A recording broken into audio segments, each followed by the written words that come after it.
diputus dalam rapat permusyawaratan hakim oleh 9 hakim konstitusi, yaitu Anwar Usman selaku ketua merangkap anggota, Aswanto, Wahidudin Adams, Arif Hidayat, I Dewa Gede Palguna, Suhartoyo, Manahan MP Sitompul, Saldi Isra, dan Eni Nurbaningsih masing-masing sebagai anggota pada hari Senin tanggal 24 bulan Juni tahun 2019 yang diucapkan dalam sidang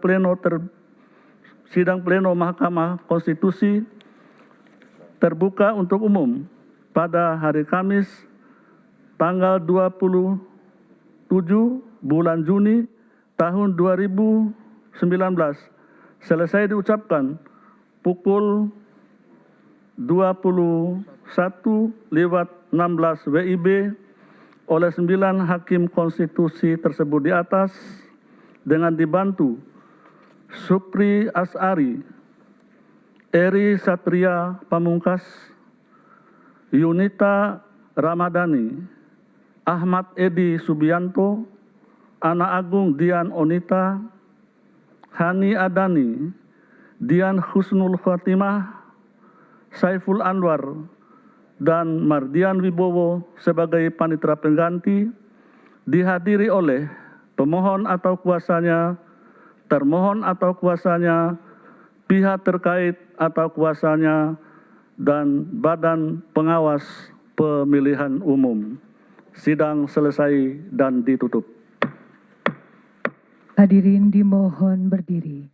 Yang Mulia Majelis Hakim Konstitusi meninggalkan ruang persidangan.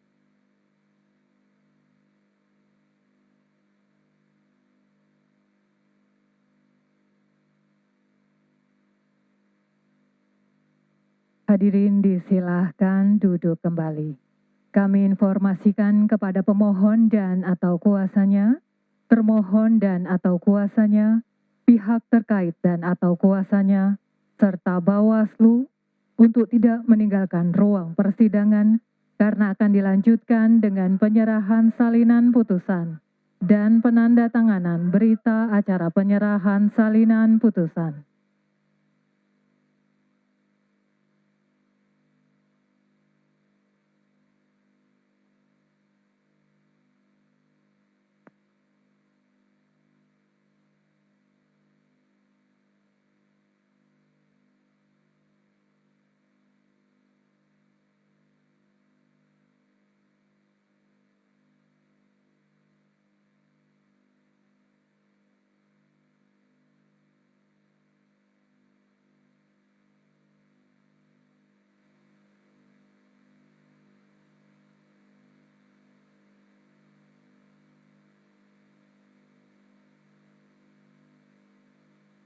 Sekali lagi kami informasikan kepada pemohon dan atau kuasanya, termohon dan atau kuasanya, pihak terkait dan atau kuasanya, serta Bawaslu untuk tidak meninggalkan ruang persidangan karena akan dilanjutkan dengan penyerahan salinan putusan dan penandatanganan berita acara penyerahan salinan putusan yang akan dilaksanakan pada pukul 21.49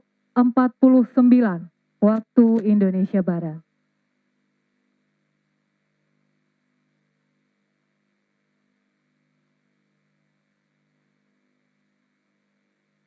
Sekali lagi kami informasikan kepada para pihak bahwa penyerahan salinan putusan dan penandatanganan berita acara penyerahan salinan putusan akan dilaksanakan pada pukul 21.49 waktu Indonesia Barat.